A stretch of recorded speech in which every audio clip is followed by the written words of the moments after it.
मित्रों नमस्कार, स्वागत है आपका अपने प्रिय कार्यक्रम के अंतर्गत। मैं आचार्य अनिल वस, कर्क राशि जिसका स्वामी चंद्रमा। कर्क राशि वालों के लिए इस महीने ग्रहों की चाल क्या है वो देखनी जरूरी। सबसे पहले चंद्रमा को ही देखते हैं। चंद्रमा द्वितीय भाव में परिवार की चिंता रहेगी, आर्थिक दृष्टिकोण से फिक्र रहेगी। मेरा धन संचय कैसा हो, परिवार के साथ मेरे संबंध कैसे हों, अगर संबंधों में कटुता है तो वो मृदुलता कैसे आए, अगर व्यवहार पॉजिटिव नहीं है तो वो पॉजिटिव कैसे हो।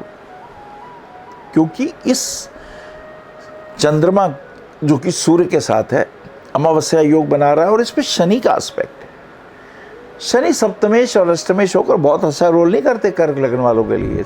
चिंताएं पैदा करते हैं, अवरोध पैदा करते हैं, डिप्रेशन लाते हैं, नेगेटिविटी लाते हैं। तो शनि का एस्पेक्ट आपको चैलेंज करेगा। तो ये तो रहा चंद्रमा का प्रभाव। अब अगर शनि तंग करेगा तो इसका उपाय क्या है? एक नारियल जटा वाला लेके सिर से 7 बार घुमा के ओम शम शनिश्चराय नमः बहते पानी में बहा दें या पीपल के पेड़ के नीचे रख दें। ये सबसे बढ़िया उपाय। और पीपल के पेड़ के नीचे दीपक जलाना सरसों के तेल का, थोड़ा जल पीपल पे भी चढ़ा देना। और बहुत अच्छा हो 7 प्रदक्षिणा पीपल की ले लें और ज़रा पीपल को थोड़ा हक भी करें ऐसे, ओम शम शनिश्चराय नमः। देखिए कैसे संकट दूर होते हैं। ये रामबाण प्रयोग है। सूर्य द्वितीय भाव में ही है, परिवार के द्वितीयेश वही है। थोड़ा अपना देखिएगा, राइट आई में आंखों में कहीं प्रॉब्लम तो नहीं है तो डॉक्टर को चेक करा लीजिएगा। इसके बाद हम देखते हैं बुध की स्थिति क्या है। बुध आपके व्ययेश भी हैं और पराक्रमेश भी हैं। व्ययेश पराक्रमेश होकर बुध लगन में परिवार की तरफ से चिंता आएगी, भाई बहनों की तरफ से आ जाएगी। किसी को रुपया, कोई रुपया मांगने आ जाएगा, किसी से रुपया लेना है, कहीं शेयर मार्केट में लगा दिए तो कहीं उसके रेट तो नहीं गिर गए, ये चिंताएं रहेंगी। बैंकिंग डिवीज़न में प्रॉब्लम्स सामने आ सकती हैं, ये एक इम्पॉर्टेंट रहेगा। आइए मंगल की स्थिति देखें, क्योंकि कर्क लगन वालों के लिए मंगल अच्छा होता है। क्यों? क्योंकि मंगल दशमेश और पंचमेश होता है। इधर केंद्र का, इधर त्रिकोण का स्वामी है। लेकिन मंगल व्यय में है। जब तक व्यय में है तब तक तकलीफें हैं, क्योंकि मंगल जब व्यय में जाएगा तो लग्नेश को बल देगा, तो एग्रेसिव एटीट्यूड बनाएगा, गुस्सा आएगा, इरिटेट होंगे। बस यहीं आपने अपना ध्यान रखना है।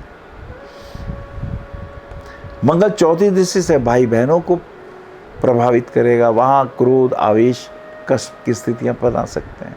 7वीं दृष्टि से रोग रिपु ऋण को भी देखता है, तो रोग रिपु ऋण को मंगल दबा के रखेगा। लेकिन 8वीं उच्च की दृष्टि से देखता है पत्नी के भाव को, तो पत्नी को क्रोध और आवेश आ सकता है। क्यों? क्योंकि पत्नी का जो कारक शुक्र है वो नीच के हैं, 3रे भाव में, और राहु केतु का प्रभाव। कर्क राशि वाले सावधान, पत्नी के साथ लड़ाई झगड़ा ना करें। अगर वो छोड़ के चली गई, कोर्ट केस कर दिया, मुसीबत खड़ी हो जाएगी, फिर परेशानियां बहुत बढ़ सकती हैं। पत्नी के स्वास्थ्य का भी ध्यान रखें, क्योंकि सप्तमेश अष्टम भाव में और सप्तम भाव पे केतु की और मंगल की दृष्टि है।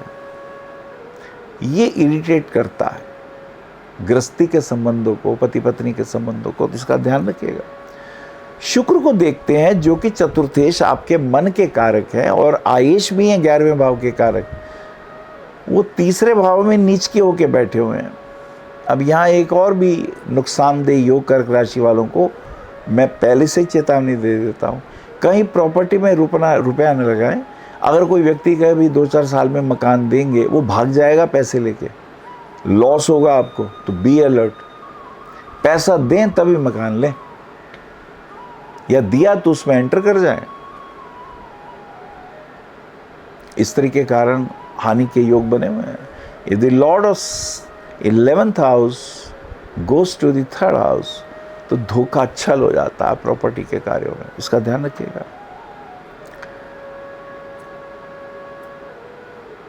तो ये तो रही ग्रहों की चाल। राहु केतु को और देख लेते हैं। राहु 9वें भाव में, तो धर्म के क्षेत्र में गंगा जी ले जाएंगे, आप डुबकी मार लें, कुछ पूजा पाठ कर लें, ये योग बना देते हैं। अगर मैं बात करूं तो आपका बुध 4 सितंबर को सिंह राशि में आ रहा है। बुध वैसे भी अच्छा प्लैनेट नहीं है कर्क लगन वालों के लिए, व्ययेश है, खर्चा कराता है, तीसरे भाव का स्वामी। जब ये द्वितीय भाव में आएगा तो परिवार कुटुंब में कलह-कलेशी कराएगा, होशियार रहिएगा। सूर्य कन्या राशि में आ जाएंगे। अब सूर्य द्वितीयेश होकर अगर तीसरे भाव में आएंगे तो पराक्रम की वृद्धि तो होगी।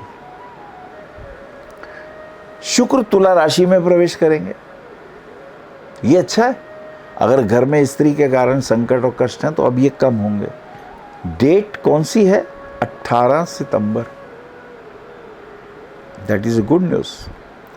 बुध कन्या राशि में 23 सितंबर को। अब बुध आपके कन्या राशि में आ रहे हैं तो उच्च के होंगे, तीसरे भाव में है तो कुछ आर्थिक दृष्टिकोण से उपचय का भी भाव है ना, कुछ रुके हुए कार्यों को जल्दी से आगे बढ़ा दें, ये भी योग बना सकते हैं।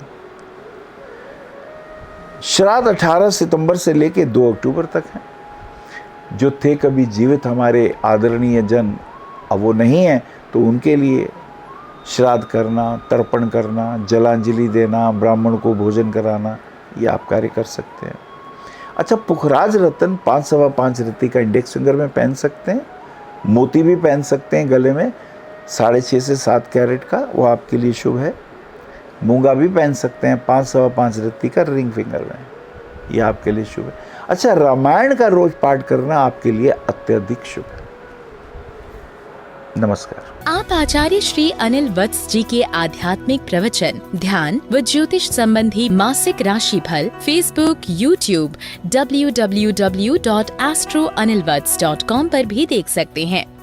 For appointment, भविष्य कथन, Monday to Saturday, 11 a.m. to 6 p.m, BE 279, Street number 6, Harinagar, New Delhi 110064.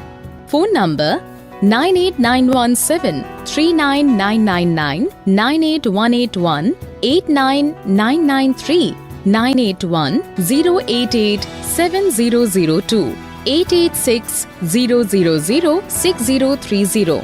Website www.bhavishyakathan.com. Acharya Anil Vats @gmail.com.